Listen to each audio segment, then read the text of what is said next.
The third one is, I would say Jap. I think it's Jap because I don't know the. So I'm so sorry, guys, if I mispronounce your name, or it's not maybe it's not even your real name. But anyway. Mm. Mm. Mm. Mm.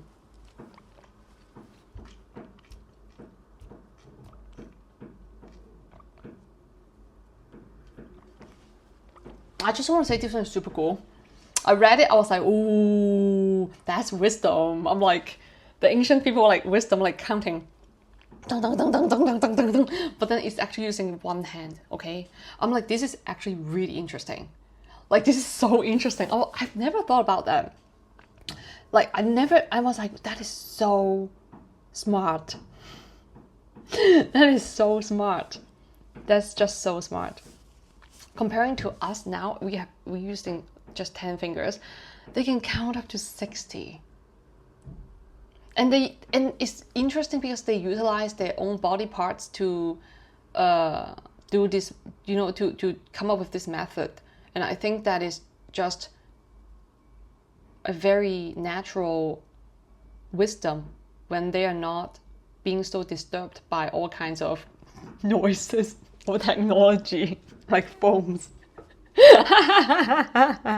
Because sometimes I would be like, when people in the past, they would be very focused on doing different kind of handworks or like things, and they would devote their entire life to that. I mean, yeah, because they don't have much distractions as comparing to today society, surrounding us, the kind of machines, cars, vehicles, things like this, or factories. So yeah, they would just be staring at the hand like one day and then just like, oh, what if we actually have 3 parts on each finger? Wow, we can actually maybe count them. Oh, it works. Maybe like this. But yeah, that's how we evolve. Oh, okay. In silence, when we're still, we evolve for this kind of. We just realize, oh, I can actually count like this. Anyways, okay. Thank you, Jeb, for your comment. Info dumping, and I love it. It's super interesting. Okay, let's go to the fourth one. This one. I'm sorry if I pronounce your name not correctly, which is Abdul. I hope it's correctly pronounced. I actually I recognized your comment. I think you have commented a few comments on several videos, and I really appreciate it. Thank you so much for your support. So let's read, and I'm gonna drink.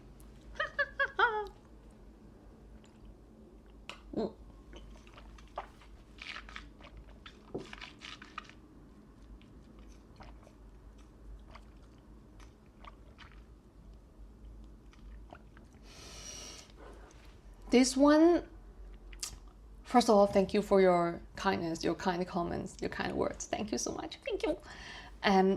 And of course, it's not too much to ask. That's why I'm responding here. I would like what you said here is like, I would like to request a video on unconditional love, also discussing all the aspects in belief, application to physical life, which leads to mannerism. What would the result be to the self when practicing it? I think I would.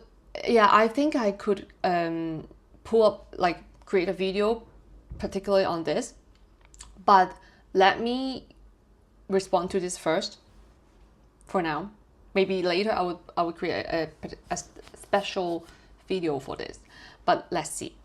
So I would say unconditional love, again, is a personal choice. That's how I actually perceive it. Because it's when I choose love, I would choose to. It actually means that I choose to see things, or see things from the perspectives with love, and I think that is how the entire world would be immensely different when I choose to see from the filter of love. Or say I integrate this in me, in myself. I choose to integrate it within myself. That I choose love over anything else. Over anything else. And sometimes it's not easy to say practice, because you mentioned about what would the result be to the self when practicing it. It's not easy, but when it comes to the self, because you mentioned here, when practicing it, what happens to the self is that you would come to realize more and more about yourself through love. And it's through, when you realize more and more about yourself, you realize more and more about the world and also everyone around us. It's because, see, how I perceive it is we are all one, as in we are all one, like sphere. So when I understand myself, I then understand everyone. Because I choose to see from their perspective when I operate with love, or say from the perspective of love, meaning I include. Because when it comes to something that's, like a sphere, you would include things. But when it comes to pyramid, it goes horizontal somehow. Like, it's like, it's not all encompassing. It's not inclusive. It's not inclusive. So for me, I see it as as this way. So when practicing it, the self would be more aware of the oneself, and because of the raised awareness as regarding to oneself, the self, that would also happen when one look outside to everything around us. That's how I see it personally. That's how I see it, and also experience from my own experience. So that's how I would deliver it in this way. And also, you also mentioned discussing all the aspects as in belief, application to physical life, which leads to mannerism. Okay.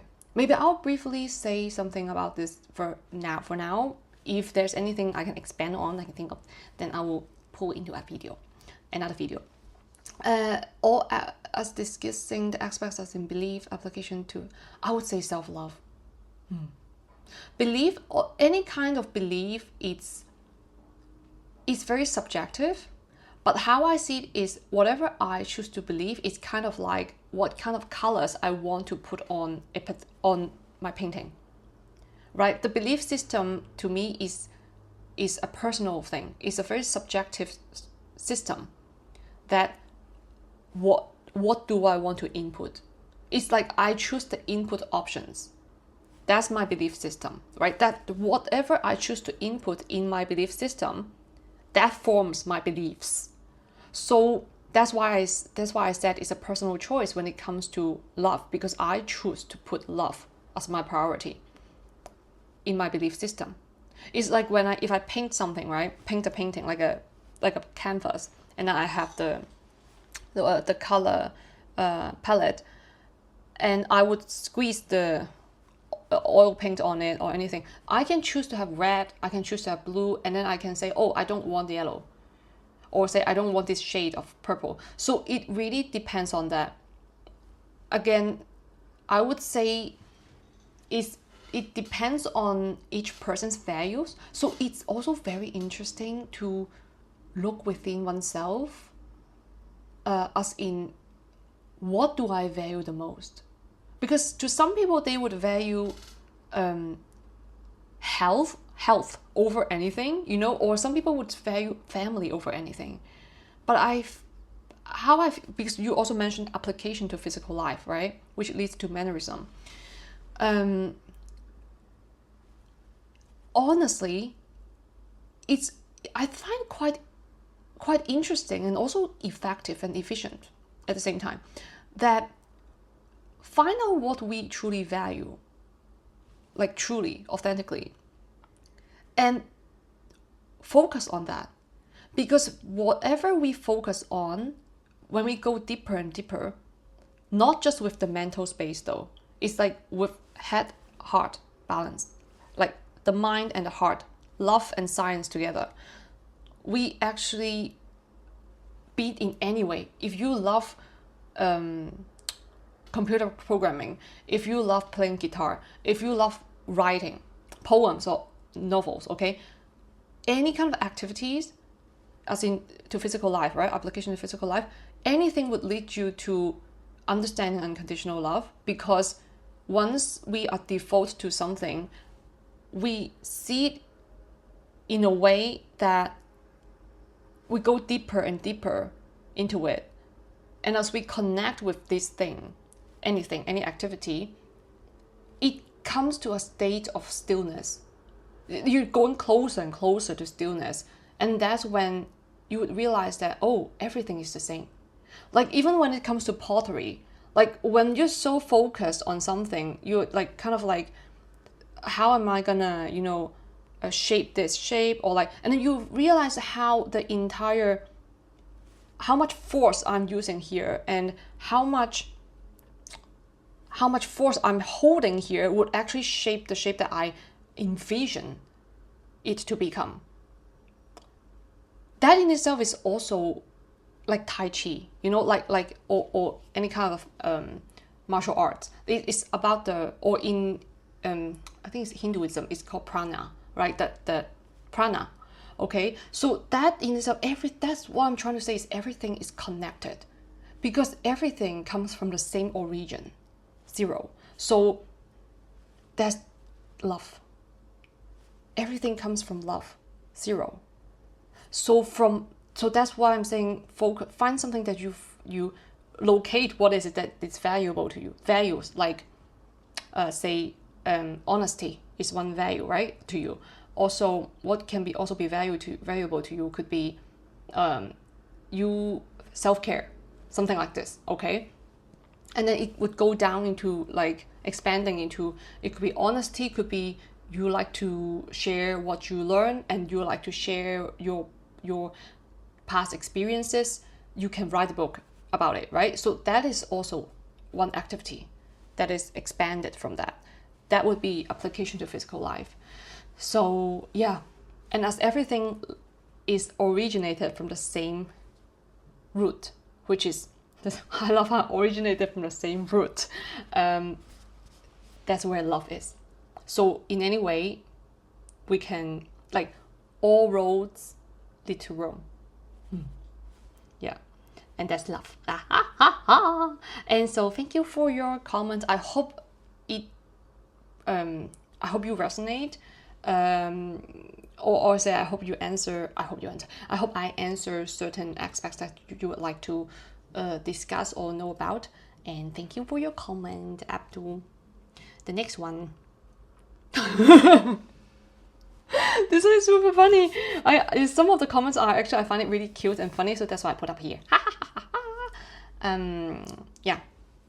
As I drank my walnut milk.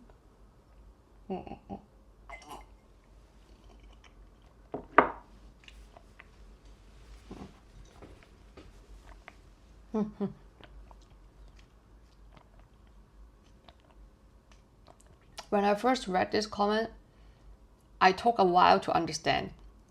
I was like, what is chai? Nice. And then, because I love drinking chai, I love drinking chai so much. I especially love drinking ginger chai. So I was like, what is Chinese? Also, is this like, and then only later I realized it's referring to nationality. And so I'm like, oh, that's so cute. It's like such a cute comment. And I purposefully put this comment on because, first of all, your comment is super cute and funny, and I find it it's like spreading love. Yeah, it's actually very meaningful. I would say it's very meaningful. It's kind of like we are all one big family. So yeah. Yep. It's like what is that emoji? It's like a carrot man, like like that. Can I try to make the face like this? Okay. Thank you so much for your comment. And the next one. This one I think is next. I think it's NEXU something. And then yeah. This one is woman and man competition is different. Woman competition comes from a place of jealousy. Man competition is for entertaining themselves. I did not know that. So women tear each other down. Men share ideas to help another man do the task better. That's great. Love that. Creating either better competition or a stronger member of the team. The way your mind works, I think you would fit in with a group of men far better than a group of women. Usually, yes. Usually it is. But this is like, I did not know that men competition is for entertaining themselves. But that's actually very nice. I'm like, that's nice, guys. I really, that would be quite a nice environment to be in. Because as you can see, I love entertaining myself. So yeah. And yeah. Yeah, I usually fit in with men more often. I mean, even back in high school, it was like that. But then the ladies would be, yeah. Anyways, oh, speaking of this, what I wanted to share as well, like I just thought of it, is that there's something in, I think it's the Jungian thought. Jungian, what do you call that? Jungian, Carl Jung, okay, but I forgot what. But anyways, so I think Carl Jung, he, in his studies, there's something about animus and anima. So this is something, I would say there's such a huge thing at play here, which is the anima in men and the animus in women. So here, this comment is not so much about the anima, but it's much more about the animus. What is the anima in men? The anima in men is usually how men would project their idealized feminine figure outwards into the external to another woman. It could be to their wives, okay? But then when it comes to the women not able to live up to their anima figure in the man, that's where the conflicts will start. And okay, that's for anima. When it comes to animus in women, the animus in women is basically the shadow side of the femininity, expressed in a very toxic masculinity. So what it would happen, it would then be manifest into jealousy. That's when the animus is activated. They feel very defensive, and the women, if their animus is activated, they would be in their distorted masculinity way of thinking. So there would be certain, like gossiping. Okay, this is actually strategy, right? When you gossip, it's actually strategy. You're strategizing. This is more of a masculine thinking, way of thinking.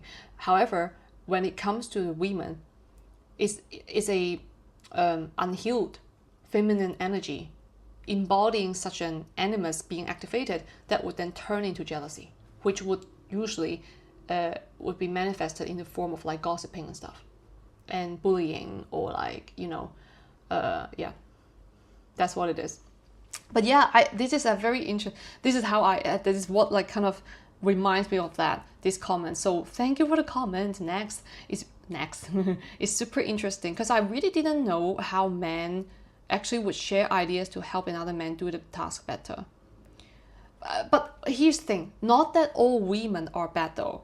I want to say when women, actually for both men and women, okay, both genders, or even non-gendered, okay, for everyone, okay, I would say every human being, we all have masculinity and also femininity in us, both energies. So it's about the balance to me.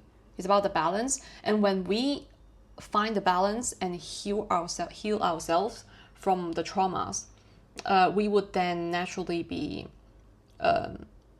in a very healthy mindset, and nor would any women try to destroy another woman because of jealousy, because they are already healed, they are secured, so they would not even project out their own insecurity out in the form of jealousy or gossiping. So yeah, it really comes down to healing oneself.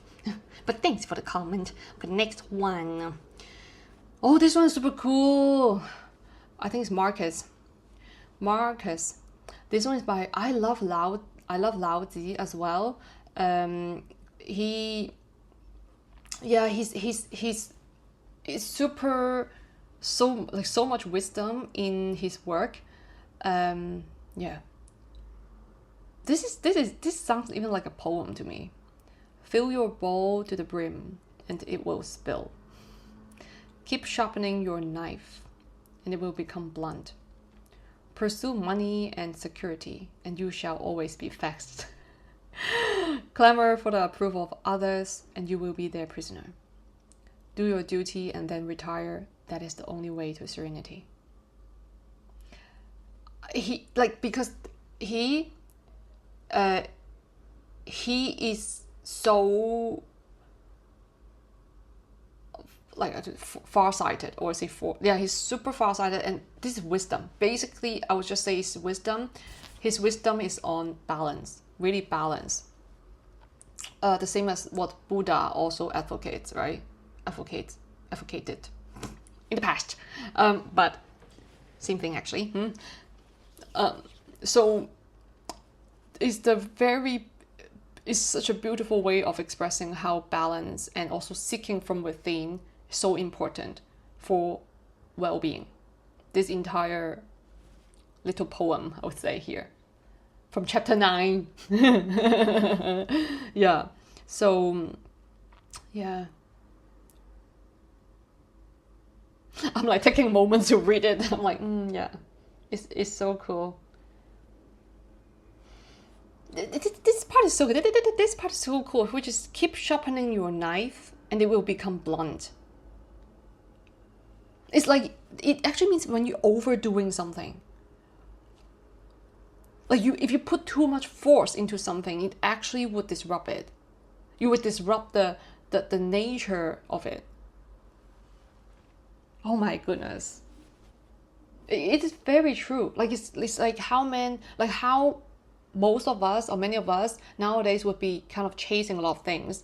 There's actually a lot of force, right? Then that would actually turn into certain health conditions, or we would be very stressed, so it would become blunt. It would not be sharp anymore, because see, if we have any health conditions, can't work the way it is. No. So it is, it will become blunt. Absolutely. That's it. Like, yes, absolutely, dude. And thank you for sharing this quote with us, Marcus. Thank you so much. Next one, appreciation time. Just now was appreciation time. Okay, this one is by Rob. Rob. Okay, read it. I'm gonna drink. Oh.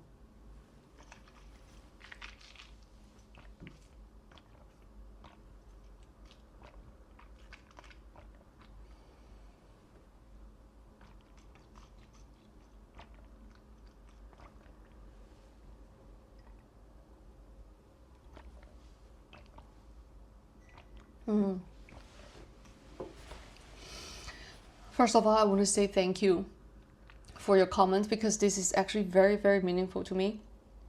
I mean, every of your comments, you guys' comments, I'm very, very grateful, because as I open up my heart to you and you guys open up your heart to me, this is like authenticity, right? It really touches my heart. so much, really, like so much, because sometimes I would even like, oh my god, like, oh my god, this is so sweet, like that. Yeah, secretly. So, and I am very grateful that if my videos, send out certain comforting vibes or certain insightful takeaways for you. Everyone has their own takeaways. So it's not about me. It's really not about me. What I'm sharing here is about myself. That's how I perceive it. Whatever I'm sharing here is really on here. For every video, it's only about myself. What I mean by that is how each person has their own takeaway. That would be up to them. So it's not that. So for me, it's not to convince anything. It's usually just how I perceive things, and I would just share. For me, it's just sharing. Yeah, that's it. And so that's why I love how you guys and Rob, like you as well, how you express to me that how you feel. And I'm very glad that it could be of a certain comforting vibes to you, maybe, because it's like you're listening to my videos as you go to sleep. So yeah. And my honesty, and also thank you for your trust. Thank you for your trust that you perceive me as someone delivering the contents in a thoughtful and well-intentioned way. Thank you for your trust. I really, really appreciate that. Thank you. And sharing very personal discussions with strangers. Yes, that's actually one of my intents, is because I see vulnerability, being vulnerable or being very authentic, to me is, of course, sharing how I am as a person. But at the same time, I also have the intent that I would love to see myself as, I would say, not use myself, but like I simply serve as a template for other people to open up their heart easier. Because when I put myself up here, and in the most authentic way, as in aligning with myself, that would be more comfortable for others to feel at ease with whatever they are going through, and because we resonate,